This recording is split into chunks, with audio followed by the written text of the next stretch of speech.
Allah, accorde-moi le Jannat, accorde-moi la résurrection avec les Anbiya, avec les Sahaba, l'entrée dans le paradis, sans rendre de compte. Ça, c'est plus important que ma réussite professionnelle, c'est plus important que la santé de mes enfants, c'est plus important que ma santé. Ça, c'est l'essentiel. Le musulman qui meurt avec le caliment, il meurt dans l'obéissance d'Allah, c'est l'homme le plus heureux jusqu'à, on ne dit pas que jusqu'à, pour l'éternité. Et troisième leçon à retenir de ce hadith, comme on disait, on ne juge pas quelqu'un, là on a dit dans le mauvais sens, mais quand vous voyez quelqu'un, avec quelqu'un une grande barbe, quelqu'un, l'apparence de la sunna, c'est pas parce que quelqu'un a toutes les apparences que c'est forcément un waliyullah. Non mes chers frères. Non mes chers frères. Yani les actions, les ibadat, ne prouvent pas la piété des gens. Déjà on n'est pas là pour juger, ça c'est clair, mais deuxièmement, on ne suit pas aveuglément n'importe qui.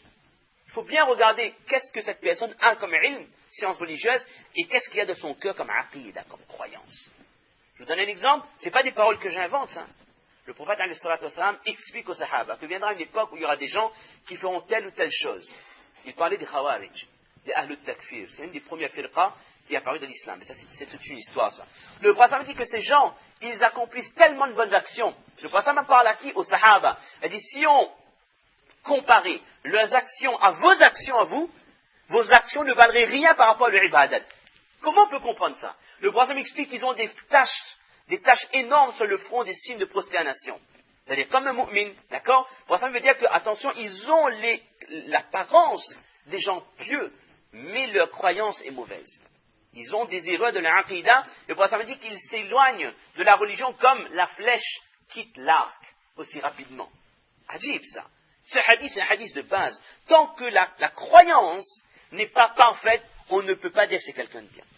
Et on comprend bien, un des principes pour que la croyance soit correcte, c'est que ce qu'on fait soit prouvé par les versets du Coran ou par les paroles qui sont sorties de la bouche bénie du prophète alayhi salatu wa salam, alladhi la yamtiqu an al-hawa, celui qui ne parle jamais de sa propre personne, qui parle que par le wahi d'Allah azza wa jalla. Et quand j'ai compris que je ne peux suivre que ce que Allah m'a dit et ce que mon prophète m'a dit, comme les savants de l'islam l'ont compris, je comprends que tout ce qui est en dehors de ça, tous les apports qu'il y a eu, les bid'ah, les innovations qui ont été greffées à l'islam depuis 1500 années, je n'ai pas le droit de les mettre en pratique. Même si je vois 10 000 personnes qui font une action, même un zikrullah, une manière d'adorer Allah que le prophète n'a jamais fait, qu'aucun sahaba n'a jamais fait, je vous jure par Allah qu'on n'est pas en droit de le mettre en pratique. Et celui qui le met en pratique, de toute façon, man ahdatha fi amrina hadha ma laysa minhu fa huwa raddun. Celui qui apporte dans notre religion, ce qui n'en fait pas partie, c'est rejeté, ça mes chers frères. Chaque fois que je fais une action, je me demande, est-ce que il y a ça dans ma religion? Parce que ma religion, c'est pas la religion de celui qui est à droite, celui qui est à gauche, celui qui le fait. Ça ne m'intéresse pas. S'il le fait comme Nabi Karim, oui. Mais si mon prophète a fait certaines manières, et moi je le fais d'une autre manière, c'est pas bon. Regardez le nombre de sunnahs qu'on abandonne. Et le nombre de choses qu'on greffe à la religion en abandonnant la sunna. Les adhkar après la salat. Combien parmi nous font le véritable adhkar? Le véritable adhkar, c'est astaghfirullah, etc., etc. Et le prophète alayhi salatu wassalam, il y a Allahumma anta salam wa minka salam, les doigts qu'on connaît plus ou moins. Il y a la ilaha illallah wahdahu la sharika lahu lahul mulk, le quatrième kalima, tout le monde connaît. Allahumma la mani'a lima a'tayt wa la mu'ta lima mana'at wa la yanfa'u dhal jadd minka jadd. La hawla wa la quwwata illa billah, lahul fadl wa lahul ni'ma wa lahul thana'ul hasan. La ilaha illallah wa la na'budu illa iyyah mukhlisina lahu ad-din wa law kariha al-kafirun. La hawla wa la quwwata illa billah, lahul fadl wa lahul ni'ma wa lahul thana'ul hasan. Ça, ce sont les doigts masnoun. Le prophète le disait après les salats. Nous, on ne fait plus un compte avec ça. On va dire qu'il y a un tel grand personnage qui disait il faut faire comme ça, il y en a comme ça, qui faisait comme ça. On va faire plein, c'est des ajouts, mes chers frères. Allez, certains vont dire que oui, mais il n'y a pas de mal. On ne va pas rentrer dans la divergence. Est-ce qu'il y a des apports bénéfiques à la religion, oui ou non?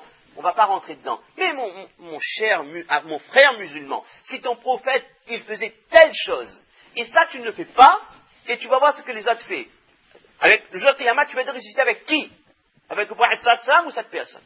Notre prophète, après chaque fois, il lisait Ayatul Kursi, il lisait les trois qul al-Ikhlas, al-Falaq et al-Nas. Et quand c'était al-Fajr ou al-Maghrib, il lisait les trois qul en 3 fois. Ça, c'est les azkar, masnoun. Etc. De manière générale, je dois bien comprendre qu'on ne se fie pas à l'apparence. Si une personne, elle a déjà intégré le fait que j'ai le droit de rajouter ce que je veux dans la religion, c'est très mal parti. On doit rester ferme, mes chers frères. taraktu fikum ma in tamassaktum bihi. Jusqu'à la fin de Ramadan, vous saurez ce hadith par cœur, tellement on le répète. Lan tadillu abada. Je vous ai laissé deux choses. Restez accrochés, vous ne serez jamais égarés. Le livre d'Allah et ma sunna. Ce que je vous ai apporté. Je pense que c'est amplement suffisant. On a déjà 15 minutes. Mais comme depuis quelques temps, alhamdulillah, je ne sais pas, vous avez beaucoup de chance. À chaque fois, on termine sur un hadith de description du paradis. Ce n'est pas volontaire, mais alhamdulillah, on tombe dessus par la grâce d'Allah. Description des gens, des mu'mins quand ils rentrent dans le paradis. Les gens qui ont eu la foi en Allah, qui ont accompli les bonnes actions, Allah les guide à cause de leur foi. C'est-à-dire, par le iman, par les bonnes actions, Allah Ta'ala les a accordé la guidée, les a donné la réussite. Et là, il y a un hadith qu'on a déjà cité deux fois. La personne, le jour, quand elle est dans la tombe, elle voit une personne d'une grande beauté. Il dit, qui es-tu? Elle dit, Ana amaluka, je suis des bonnes actions. Et cette lumière restera, bayna yadayhi hatta yudkhilahu al-jannah. Cette lumière restera auprès de lui jusqu'à ce que cette personne accède au paradis. Maintenant, accéder au paradis, Ibn Jarir, il dit, en commentaire du verset Da'wahum fiha subhanakallahumma, leurs invocations dans le paradis, c'est gloire à toi, Wallah. Ça, c'est des invocations, les tasbih de Ahlul Jannah. On parle des gens qui sont dans le paradis. On ne parle pas des gens qui ont un tasbih dans la main, qui ont besoin de récompenses pour accéder au paradis. Là, Wallah. Ce sont des gens qui sont déjà allongés sur les divans du paradis, en train de bénéficier des ni'am, des bienfaits de la part d'Allah, et leur louange sort de la bouche. Donc, subhanakallahumma. Da'wahum biha, subhanakallahumma. Et Ibn Jarir, il dit que lorsque une personne, subhanallah, on est en train de citer ce hadith il y a quelques jours, un jeune sur Facebook, et qaddar Allah, on retrouve ce hadith exactement où on veut. Elle dit que la personne sera dans le paradis. La personne voit un oiseau magnifique du paradis qui passe. Et la personne voit cet oiseau. Cette personne souhaite manger de cet oiseau. Quand on parle d'oiseau du paradis, on ne compare pas avec ce qu'on a. D'accord? C'est juste le mot, mais c'est un autre niveau. La personne dira Subhanakallahumma, gloire à toi, Wallah.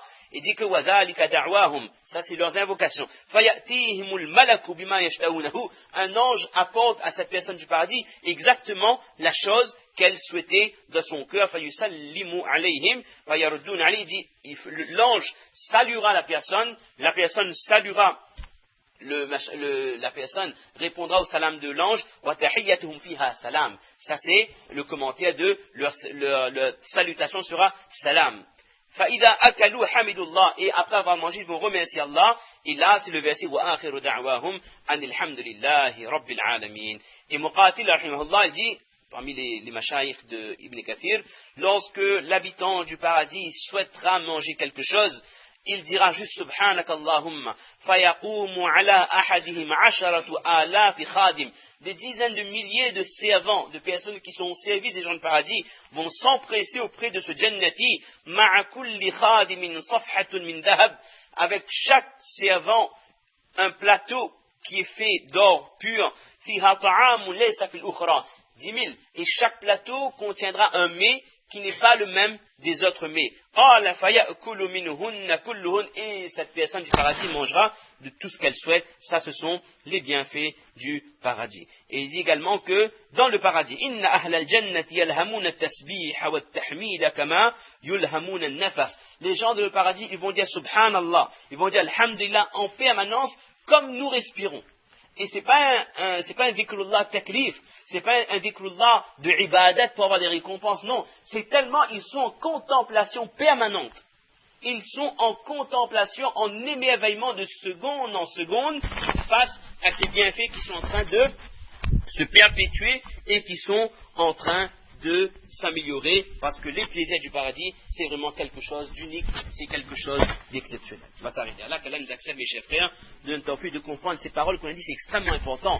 Il faut qu'on ait le vrai iman de notre cœur, que l'amour pour Allah remplisse nos cœurs, l'amour pour le prophète remplisse nos cœurs. Et comment est-ce qu'on va concrétiser l'amour pour Allah et son prophète? Bil ittiba', en suivant exactement ce qu'Allah nous a demandé, et la tariqa, l'enseignement, le mode de vie de notre prophète Muhammad Mustafa sallallahu alayhi wa sallam.